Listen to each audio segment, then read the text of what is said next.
Welcome to Sabbatical 101. My name is Bethany Walensky, and I'm an associate professor at Michigan State University. I had a life-changing sabbatical, and I'm on a mission to help fellow academics do the same. This podcast is a resource for all things academic sabbaticals. Each episode will provide you with inspiration and insight into the sabbatical planning process, regardless of your institution, discipline, length of sabbatical, or where you plan to sabbatical. I'm so excited to have you along for the ride. I'm really excited about this episode of the podcast because it's an interview with one of my colleagues from MSU, Anne-Lise Halvorsen.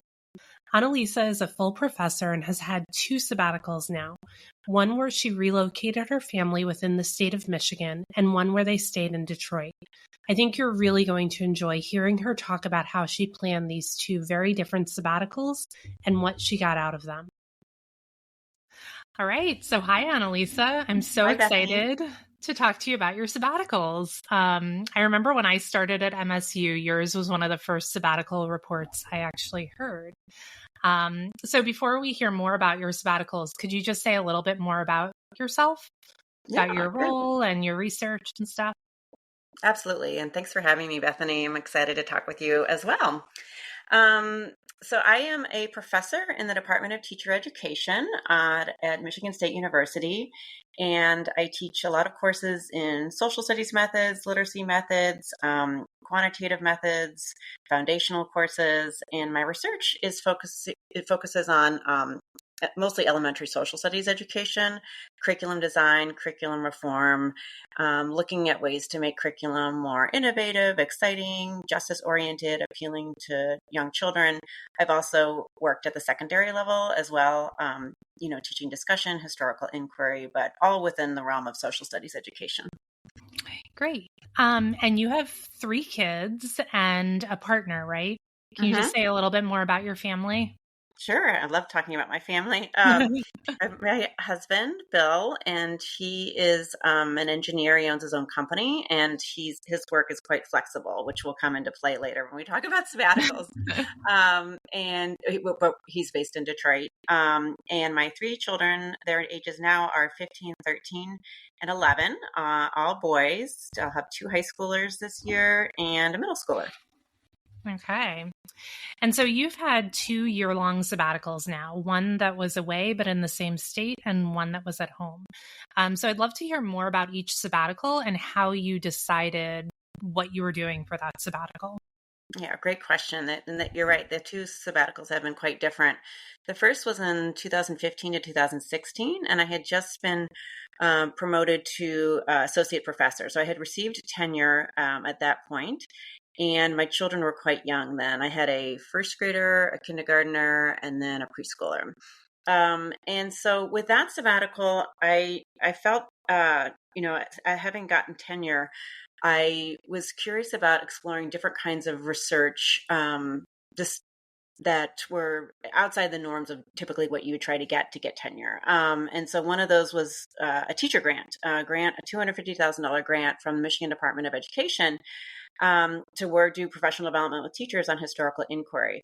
It turns out we did actually do quite a bit of research on that project, my team and I, and published from it. But the grant itself was very much the motivation was actually just to work directly with teachers. And that's one thing I felt like in this, rush to get, or not rush, but, the intensity to get tenure, I didn't get to spend as much time working with teachers as I really love doing. So with that sabbatical, I had to find a area or a city or a community in Michigan that qualified for one of these grants. And it turned out because of test scores and SES level and as a variety of other criteria. And it turned out that one of those on the list was Frankfort, Michigan, where I had spent quite a bit of time with my family because we would go up north to a place called Crystal Mountain, and Frankfort's close by. So I thought, this is kind of interesting that this small town is on this list. And so then I ended up talking to the principal of the school there, who also happened to be the superintendent. It was a very tiny district. And he was really excited about the project. And I met a historian there. And so everything kind of fell into place because we ended up getting the grant. And I was able to have my 2 older children go to public school up there. The last deciding piece, I remember it was like May before we moved, was making sure I could get childcare for my youngest, and we were able to get him into a childcare spot there. And then my husband, we all moved up there, and then my husband would travel back to Detroit like maybe once a month or so for meetings and testing equipment as part of his job. So we kept our house here in Detroit. Rather than Airbnb it. And then we would come back occasionally, but mostly we were living up north. So that was the first one. And then the second one was after I got promoted to full professor. And so at that timing, for me, that was really important. Like, it was like a nice, like, I felt like there's so much pressure, to, achieve these milestones. And so the sabbatical in some ways was like a reward, for each. And so the second one, my children were much too old to move and relocate, at least for our family. Like, and I think it's great when some families do at that, but with 3 kids entrenched in their schools and entrenched in their soccer programs, their friends, it just was going to be too much to try to relocate. We did toy with the idea of maybe moving to Spain where they could play soccer even more than they do already, but we ended up just staying in Detroit. And then with this project, it's very much more individual than the first one. The first one was I had a huge team and, historians and graduate students and other people in TE and teachers and everything. And this project was much more just on my own, direct. And it was, I'm actually investigating how young children think about what are called cultural universals, things like families, government, racism, environmentalism, and so forth. So that has involved one-on-one interviews with children, and that's been a lot more flexible and easy to do. Not easy, but it's just easier to schedule than the big grant that I had when we were living up north. Okay, great. Well, it's so helpful to think about those 2 different kinds of sabbaticals and just thinking about like the ages of your kids being so different, because I'm sure that changed the, how you thought about them, how you thought about the sabbatical, and then also, and what was possible. And then I'm guessing it also shaped what the sabbatical felt like for you too, kind of being at home versus being away and having older kids versus younger kids. That's right. Yeah. So could you say more about that? Like how your kids responded to your sabbatical away and the, planning the logistics and all that, how that went for you? Yeah, I'd love to. And Bethany, I should have mentioned at the outset, like, what a privilege it has been, not just to have one sabbatical, but this is not something I ever take for granted. And I'm so grateful to my colleagues who took over for things, when I stepped away from my, my regular duties as a professor, so this is, and both of them I spent a lot of time planning for. I could have spent even more time, but the planning part, we'll probably talk about this later, but that's really, really important to be thinking ahead. But my children, they love we live in the city of Detroit. They've, lived here since they were born. And so for them to be able to move from the biggest city in the state to, almost one of the smallest was really exciting. I mean, when we moved back to Detroit, they had forgotten what stoplights were. They didn't know what pigeons were. how rotating doors were. I mean, it's just funny all the things they sort of forgot about not living in a city.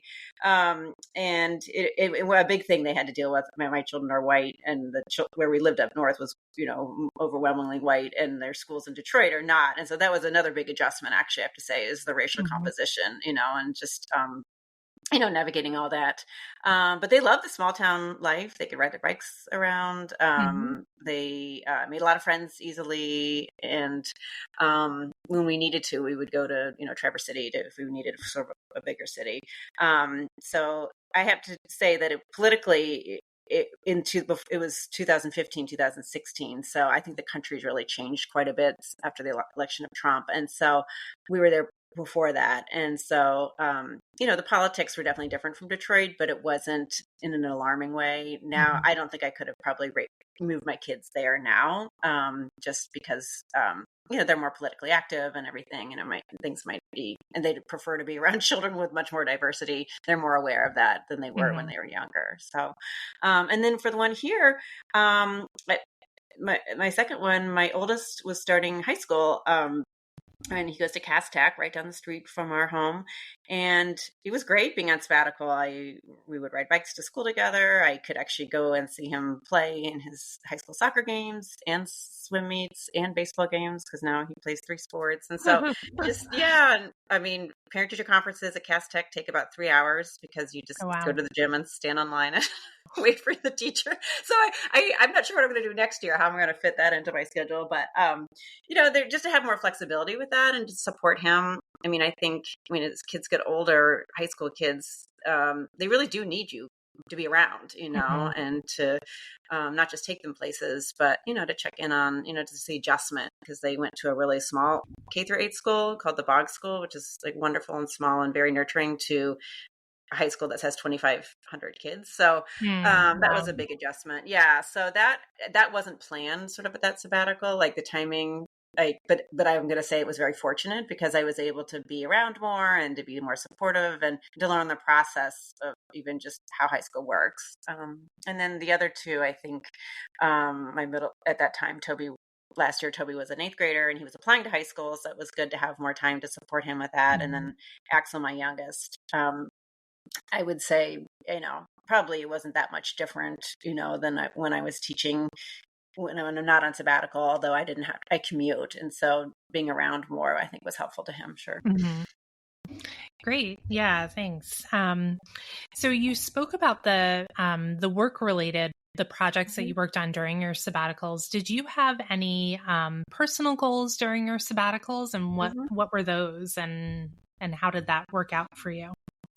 Great. Yeah, I do really think it's important for sabbaticals, to have goals. One thing I would recommend, though, is having reachable goals. Like, I think sometimes we think, oh, I'm going to do all this amazing stuff during my year. And, you have to have sort of manageable goals, because you want to feel like you've worked towards them. And so realistic goals, I'd say. So, yeah, during my first sabbatical, it was really just to carry out this grant, to deliver 103.5 hours of professional development to teachers, to recruit a great group of teachers to work with, to assemble a great team to work with. I had some other side projects during that time, but the main one really was, working with local teachers in rural areas, to be able to conduct historical inquiry using the local community.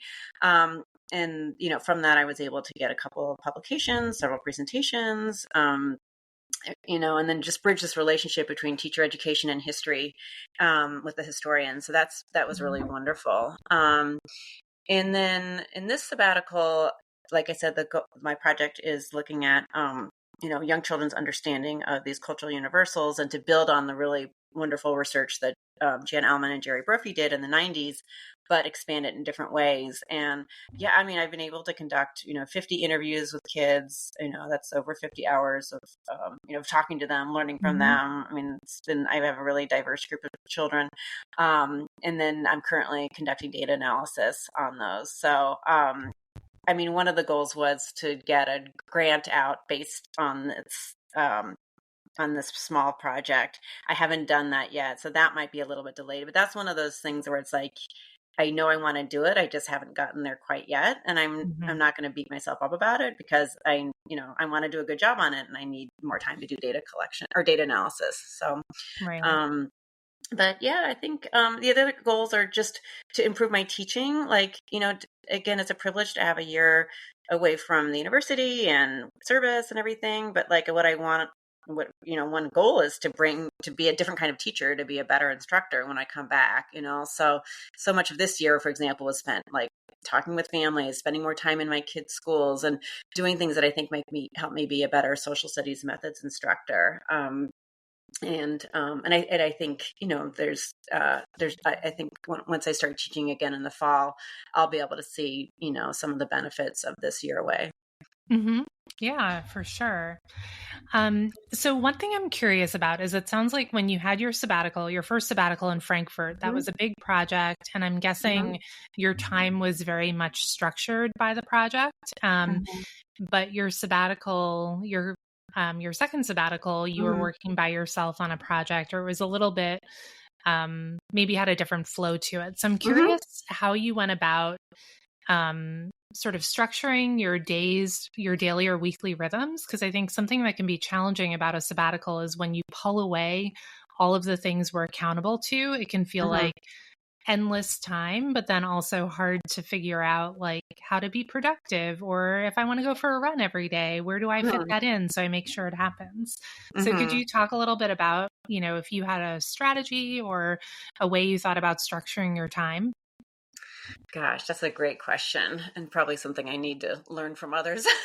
So I have to come back to the podcast and listen to other people do this. I mean, yeah, it's I've done different things before, and sometimes I've color coded my calendar. One time I was in during my first sabbatical, I was worried I wasn't spending enough time with my children. But then when I did a log, actually I think logs are very, very helpful. I haven't done one this sabbatical, but I do think you keep a log of just track your time and then putting the time in different colors. So Mhm. I remember my children were in yellow, and I took one glance at the calendar and saw how much yellow there was. And I said, okay, I'm going to stop worrying about spending enough time with my kids. I spend plenty of time with my No, kids, no more guilt. Exactly. No more guilt. Yeah.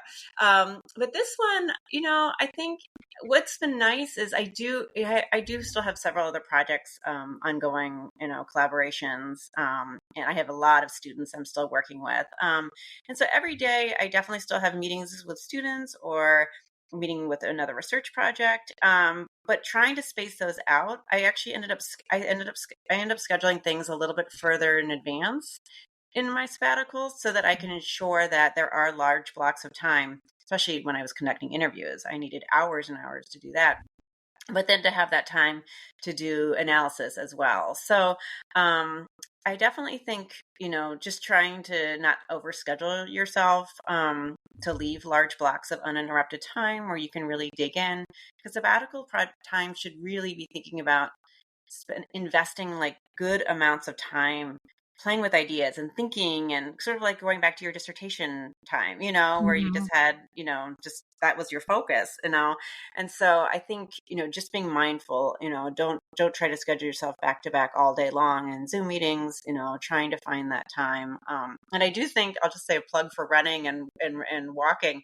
Sometimes that's where your best ideas come. You shut down Yeah. the computer, you go for a walk, and you just start like talking or thinking out loud about your work, and that's where some of the exciting ideas can come. So. Yeah, for sure. Um, so you mentioned working with students while you're on sabbatical, Mhm. and I know it can be challenging to have, most of us have students who are at different phases in the program and need different kinds of support. Mhm. So could you say a little bit about how you, um, just how you think about that and the ways that you do or don't support students while you're on sabbatical? Mhm. And this is where it comes to planning. Sometimes that can be helpful. I mean, if you're somebody who has lots and lots of students, that can be hard to do. But um, you know, it's hard to go step away working with a student when they're close to finishing or when they're going through these program milestones like comprehensive examinations and practicum and so forth. So for me, the timing, I have students at all different levels or different, 8 years in the program. So it would have been really impossible to figure out an ideal time to leave. I didn't actually have anybody actively writing their dissertation on the sabbatical, and that I think really helped because the year Okay. before I had a student or two students, so um, that is helpful. When I'll start with I have two advisees who were first year students, and it was wonderful because I was able to work with other faculty to co-advise those students during the year. So that was really helpful. And then I had my sort of students in the mid years of the programs, and we would still continue to meet regularly, and I would support them on their comprehensive exams and practicum and other program milestones. Mhm. And then some who are closer to finishing, and that would involve, dissertation proposals and so forth. So, I mean, I think people are going to do it different ways. I think if you can have students like rely maybe more on their committee, on other members of their committee to do a co-advising approach, or if you do end up having a lull in advising, like maybe that might be a time to think about going on sabbatical too. But Mhm. I know there's lots of different ways that people do it, and I've been really fortunate to be able to collaborate with faculty to help co-support the students that I do work with. Okay, great. Thanks. Mm-hmm. Um, so as you look back on both of your sabbaticals, What do you think went really well for each of them? Like what would you say were the highlights for you, either, personally or professionally or both? Great question. Yeah, the first one, it was, just living in a small town and just the kind of slowness of life, getting to know, I had a different friend group. I made a lot of friends up there. And, just, uh, everything being so walkable. I mean, living on a lake. I mean, it was just a really beautiful space to be in. And seeing my kids thrive, seeing my kids in an elementary school that really does work well. I mean, yes, it wasn't diverse racially, but it was, high poverty rate and medium to high poverty rate. And, seeing that this school is just, it reminded me of Horace Mann's The Great Equalizer. I mean, it was like, wow, every kid was given so much attention, and to see a public school that really, really worked effectively. It was run well. Teachers were fantastic. That was really exciting. It was a very much a real sort of affirmation of, how great public education is in this country. So that was a real highlight of that year. It was sad to leave, but it was really great to have that experience. And this one, I'd say, I'm getting to talk to these kids about their ideas. I mean, Yeah. it's just what a privilege to get to talk to these young children about their really interesting ideas about the environment and discrimination, homelessness. I mean, it's been fascinating. The research itself has been really, really rewarding. But I'd also say, I have to say, because I commute and not having to do the commute, Yeah. just being real practical, like, it's just been really nice to not have to put that many miles on my car or me by doing that commute. And so I'd say that's another one, just more time with my family. I've been able to do some more cooking. I'm now learning to make pizzas in a pizza oven. Ooh.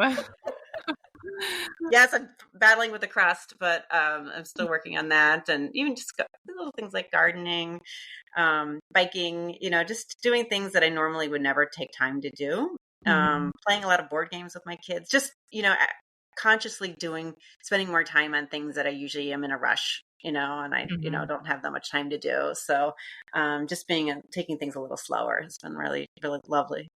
Yeah, that's great. I feel like that was one of my goals for my sabbatical, just being more present and more in the moment. Because I feel like usually we're just running around from one thing to the next. And that's one of the privileges of sabbatical, right? Like I just love that. the Yeah. spaciousness Present. and like, Hmm. yeah, That's so true. Hmm. yeah. So if you were to take another sabbatical in the future, which might feel like too much to think about right now, is there anything you think you would do differently than what you've already done on your sabbaticals? Yeah, that's great. I mean, I'm probably not going to I don't know. I just feel like I've been so lucky, that I don't anticipate probably taking another one. If I were, it'd be in another 10 years or so. And by that time, my children will be out of the house, and I hope moving on with their lives. Yeah. So, yeah, so at that point, then it might be really interesting to move somewhere different. And this project, ultimately, I'd love for this project to be like a global project where I have developed this instrument that is then used in different countries, in Singapore and Sweden, Brazil, and those different countries where we can get to a sense of how children grow to trust or not trust the government and what they think about environmentalism, how that's different across different countries. So, I mean, I have had ideas about that. So I think, yeah, I think that the next one, if I were to take one, would be living somewhere different, Mhm. because my family situation, would allow that. And yeah, I guess I'd have to see too, what other projects I'm working on. One thing I hadn't mentioned before, but like as the planning, it is really helpful if you can get extra funding, because my sabbaticals were both full year. And again, I was really privileged to be able to take half salary to do that. But I also had grants from other projects that helped. Because when you do a grant during sabbatical, the percent effort you have, is direct. It goes directly to your salary. So during both sabbaticals, I had percent effort on a couple grants, it didn't bring me to 100%, Mhm. but it brought me closer to 100%. And so that allowed me, it just made things a little bit easier budgeting wise to be able to not take that much of a hit, with the salary. So that would be another thing I would think about, like I'd be Mhm. mindful of. And that's something I would want listeners to be thinking about. Like if you know, if taking a full one is so wonderful rather than a half. And so if you can, do that by augmenting your half salary. And again, I guess institutions are different, but at least at Michigan State, that's how we do it. Mhm. And so if people taking sabbatical are able to augment their salary with a grant, that, helps a lot. Yeah, for sure. And um, yeah, it's such a privilege to be able to take a Mhm. full year. And I think a lot of Right. people are, especially with the first sabbatical, in more of a place where a semester Hmm. is what's possible. But and I think That's that right. can still be great. But I think you're right Hmm. that like planning ahead to think about the logistics of all of it is really important. That's right. That's right. Yeah. Yeah. Yeah. And and you think about a half year, I think about it as starting May 16th, at least at MSU. We're Yeah, off contract May 15th. So if you have a half year and you do it in the fall, May 16th all the way to whenever classes start in January, and so right. that it's not just a semester, it's really adding on that summer, So with Yeah. my sabbatical, I've considered it 2 summers and an academic year, which is 15 months, which is quite a lovely chunk of time. Yeah, for sure. No, I think I'm working with a client right now who's talking about really being intentional about using those Yes. summers that bookend the year-long sabbatical and actually taking the summers entirely off, like saying, Oh, well, the school year wonderful. is the kids are in school and so that's when the work can get done. And so, if you include summers, you can think more expansively or in different Oh, ways that's potentially beautiful. about a year or a semester long sabbatical. That's great. No, that's really exciting. I'm so glad they're thinking about that. I hadn't thought about it that way, Yeah, I But did not think about it that way Mhm. either for mine. I think the summer before was just like get everything done and like Mhm. get everything in order so I could feel That's like I right. could be away. Mhm. Yeah. Mhm. So, what advice would you give someone planning a sabbatical? I mean, I know that you've given a lot of advice throughout the conversation, but anything that you feel like, oh, here's something that people really need to know or be thinking about? Mhm. That's great. Great question. Gosh, well, yeah, like I said, I think thinking about buckets, like what would be good if you have children or partner or parents or the people in your life, how is it going to affect them? And so that's one sort of bucket of things, and talk about it with them too. I mean, I think at my first sabbatical, I didn't talk to my children much. It was more like, this is what we're doing. But the They were second still pretty one, young. yeah, So, exactly, right. They're like, oh, an adventure. We're moving yeah. moving away. But this one, I think we involving them in the conversation. Mhm. Because it was a family decision, certainly. Like, there's going to be less money, and I'm going to be around more. Which, as children get older, I was For saying for me, better or it's really worse. helpful. Yeah. That, um, so, and then especially with my partner too, those discussions. And then another bucket would be the finances, thinking about, even if your line of, career, your area isn't one where there's a lot of grants. Mine is actually not a lot of grants, but I was able to partner with people who are in areas that do have grants. But maybe you could do some, if you're thinking about augmenting your salary, like, consulting or, doing, some reviewing. I mean, you don't want to do too much that takes you away from your sabbatical work, but it might be that you're able to do, a little bit of work that it enables you to take that full year sabbatical if that's what you want Mhm. to do. So that's finances would be another one. I think sounds silly, but kind of like space, like where are you going to be? Mhm. Where are you going to work? Like, are you going to stay, work in your home? You want to stay away from the office, that's for sure, because you'll get sucked. I didn't go to campus once Yeah. during the sabbatical. The first one I did, I had to for a couple meetings, but this one I did not. I don't know what's happening in my office. I hope there's not like a plant dying in it, but Yeah. Or some sort of an infestation or something. exactly. Like, did I take out my garbage? But so space, and where are you going to work? And you might be multiple places that you might end up working. And are there distractions? If you're at home, are there going to be distractions? So that might be another one. And I think to your point earlier about rhythm of the day, when are you going to work? I've been trying actively to take time off in the evening, to work less in the evenings, because that is when my children are home. And usually I work most evenings. And so during sabbatical, I've been better about like weekends and weekday evenings, and just, sort of thinking about the rhythm of my day and how do I pack more in, like what your client was saying, when kids are in school, that's an optimal time to work, but then, being ready for them, in the late afternoon, evening, and so forth. So I think about rhythm. Yeah. And then I think the last thing is just, the goals that, and talking to other people about your goals. I think that helps you sort of keep accountable. And like everyone I've talked about this project, and the other one too, like people are genuinely interested. It's so lovely, so the more you talk about it, like the more people say, yeah, how's that project going? How's data collection going? And that will also help, sort of keep you accountable. So that's kind of another area I think about, is just, setting goals, and then, broad goals and not real explicit goals, I think, and generally what do you hope to do? And then sharing those with others who can help, keep you on track. Yeah, because I think it's also easy to get isolated during your sabbaticals. Mm-hmm. If you're not going in, and I totally agree. I think some people maybe work better. They have like reasons to go into the office, but no, for me, I feel like that physical separation is so important. But then you also don't want to be like, I don't want it to be just me in my basement by myself, That's thinking right. my own thoughts, right? You still need your people in your community and your accountability partners and stuff. That's right. That's right. Yeah, that's a really good point. Yeah, and I think like for me, like students that I work with, that's been a real lifeline. And then I have colleagues that I've been working with on projects, and then friends, like staying, just because I'm not on sabbatical. Sometimes people have been reluctant to like text me about something, like I don't want to bother you, and I'm like, well, we're still friends. Like you can always reach out as a friend. And so that's been another way to keep connected. Yeah, and I think that helps with. I guess the other thing I should say is the advice plan. The advice question is about the reentry, and I'm getting ready to do that. And I think staying somewhat connected, like through students and with my colleagues who are my friends that I'm working with, like that's going to help me when I go back. So sort of know what's been going on in the department. What are new initiatives? What are, how's our program redesign going? Because that's what we've been working on.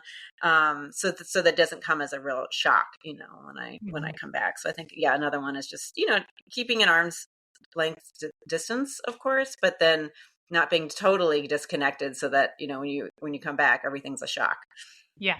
Yeah. You just stay engaged just enough so that you're going back. And so, yeah, kind of find a good balance between disengaging and being like totally out of the loop. So. That's right, Bethany. A good balance. That's a good way of putting it. Mm-hmm. Well, Anne-Lise, it was so fun to hear about your sabbaticals, and I'm so excited for you that you had these two. I just love thinking about, how different they were and how meaningful each sabbatical was in its own right, and helped you accomplish different goals professionally and created different kinds of opportunities for you and your family. Mm-hmm. Is there anything else that you wanted to share about your sabbaticals before we go? Thanks for asking. I don't think anything more about my sabbaticals, but I will just say to you that I think it's really exciting to be supporting people thinking about taking sabbaticals or taking sabbaticals. And I just wish all of your listeners just really fulfilling, joyful, meaningful, relaxing sabbaticals, coming up. And I hope they can make the most of them, and, come back feeling refreshed and reinvigorated, and really, really just enjoy that time. All right. Thank you so much, Anne-Lise. This was great. My pleasure. Thanks for having me, Bethany. I hope you found this episode of Sabbatical 101 helpful and inspirational as you think about your own sabbatical. If you want to read more about sabbaticals or get even more support for planning your own life-changing sabbatical, head over to my website, www.bethanywolinsky.com, to read my blog and for more information about my sabbatical coaching program.